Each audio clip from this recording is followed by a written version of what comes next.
Дараагийн мэдээлэл хүргэе. Оюутлогоон дахин тодтгосон хувь нийлүүлэгчдийн гэрээнд заасан зээлийн хүүг бууруулах боломж тугацаа энэ оны 12 дугаар сарын 31-нд дуусж байгаа учраас засгийн газар энэ асуудлыг яаралтай шийдвэрлэх шаардлагатай гэж үзсэн. Ингээд өнгөрсөн 10 дугаар сард талууд хилцээрийн ширээний ард сууж эхэлсэн. Одоогоор зээлийн хүүг бууруулна гэдэг дээр бол санал нэгдсэн. Энэ сард олон улсын жишгт нийцсэн менежментийн үйлчилгээний төлбөрийн шийдлийг судлах юм байна. Мэдээллийг эдийн засгийн болон сэтгүүлч уянга дэлгэрүүлнэ. Өдөртөө арай мэнд өгөрье. За тэгэхээр оюутлогоо төслийн хувьд Монголын талын 34% авах зорилгоор зээлсэн зээлийн хүү өнөөдөр хамгийн их анхаарал татж байна. За тухайн зээлийн хүү нь ямар учиртай вэ гэхээр 2009 онд төслийн эрсдэл өндөр гэж үзээд за 9.9% дээр нэмэх нь Америкийн нэгдсэн улсын инфляц буюу нийтдээ 11.1% хүүтэйгээр бол тухайн үед энэ зээлийг бол авж байсан. За хүүг нь бол ингэж тогтоож байсан гэсэн үг. Ингээд хожим нь 2011 онд 6.5% дээр нэмэх Libor буюу Лондонгийн банк хоорондын зээлийн хүү нэмэхэр болсон. Гэвч бараг анхны хүүтэй ижил өндөр хүүтэйгээр үргэлжилж байгаа нь олон улсын жишгээс баггүй зөрүүтэй. За тухайлх юм бол Rio Tinto олон улсын зах зээлээс 4-5% хүүтэй зээл авч байж оюутлогоогоор дамжуулан 2 дахин өндөр буюу 7% хүү тогтоож байгаа нь ноцтой дарамт үүсгэж байна гэж бол үзсэн. За ингээд Монголын засгийн газраас бол одоо яг энэ зээлийн хүүгийн асуудлыг бол эргэн харьяа гэдэг үднээс оюутлогоо компани тэр дундаа Rio Tintoтэй бол одоо ийхүү хилцээрийн ширээний ард бол суугаад эхэлсэн. Сүүлийн 16 жилийн хугацаанд оюутлогоод нийтдээ 26 тэрбум Америк долларын хөрөнгө оруулалт хийгдсэн байдаг. Үүний 20 тэрбум долларыг нь зээлээр санхүүжүүлсэн. За энэ зээлийн 6.1 тэрбум доллар нь Rio Tinto-гоос авсан. Харин өнөөдөр хүүгийн хуримтлал нь анхны зээлийн хэмжээг давж 12 тэрбум долларт хүрээд байгаамаа. За өөрөөр хэлбэл төлөх ёстой зээлийн талаас илүү нь бол зөвхөн хүүгийн хүү болж хуримтлагдсан гэсэн үг. За тийм учраас зээлийн хүүг бол одоо бууруулах нь зүйтэй гэж үзээд за энэ хүү талууд бол одоо хилцээрийн ширээний ард өнгөрсөн 10 дугаар сард суусан. За ингээд зээлийн хүүг бууруулах нь зүйтэй гэдэг дээр бол санал нэгдсэн юм.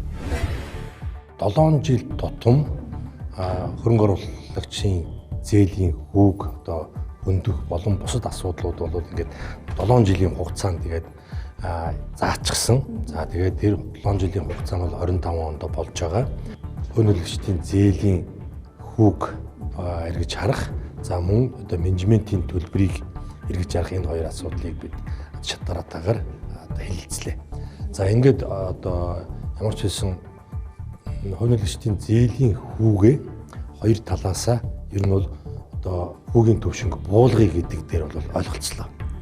За буулгая. За ямар төвшөнд очих вэ гэдгийг бол үргэлжлүүлэн хэлцснэ гэдэг дээр бол хоёр талаас протокол үлдэж дөнгөж сая гар үсэг зурлаа. За ингээд цаашаага одоо энэ хэлцээрийн нарийн асуудлууд учраас одоо мэдээлэл бас боломжгүй байна.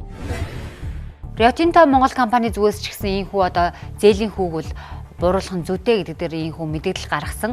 Хувь нийлүүлэгчдийн зээлийн хүүгийн хувь менежментийн үйлчилгээний төлбөрийн асуудлаар хэлсэн. Энэ хүү хэлцээгээ за 2026 оны 1 сарын 31-ний өдрийн дотор хувь нийлүүлэгчдийн зээлийн хүүгийн хувьтай холбоотой шийдэлд хүрэхийг ирмэлзэж байна гэж мэдээлсэн. Ирэх оны 1 сарын 31-ний өдрийн дотор энэ одоо хувь нийлүүлэгчдийн зээлийн хүүгийн асуудлыг бол зэгцэлнэ гэсэн үг юм а. За тэгвэл өнгөрсөн засгийн газрын үед бол Монголын талд оногдох үрийг тэгэлсэн гэсэн мэдээлэл байдаг гэдгийг бас эдийн засгчид онцолж байна. Энэ өөрийн хөрөнгийн 34%-ийг засгийн газрын тал эзэмшиж байгаа. Тэр өрийг тэглээд хүчингүй болгосон гэсэн мэдээ явуулсан. Хэрвээ тэр үнэн бол одоо ингээд хүүгийн асуудал яригдах ямар ч шалтгаан байхгүй болчихно харилцсан л та. Манай засгийн газраас олон улсын зах зээл дээр буун гаргаж яхад бол 4-5% гаргаж ирсэн тийм үү? Тэр бол сайн жишг байгаа. Тийшээ төхүүлээд тэрнээс баг хуваар руу оруулж болох юм бол сайн л та. Тэгэх хэрэг боломжтой болоо та юу гэж харж байна?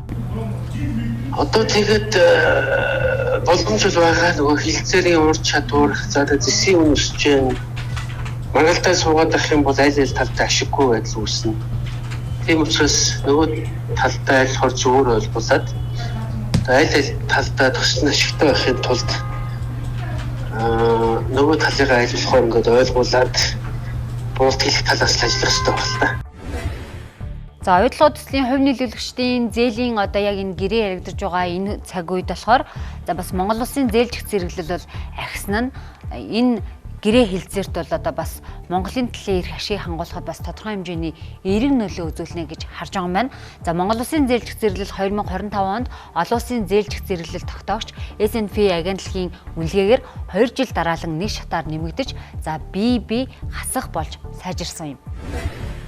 Зээлжих зэрэглэл маань өөрөө юу юм бэ гэхээр тухайн улс орны одоо эрсдэл нь хэдийн хэмжээнд байна тий. Илүү өндөр эрсдэлтэй бол илүү одоо өндөр хүүтэй ч гэдэг илүү өндөр зардалтай болно.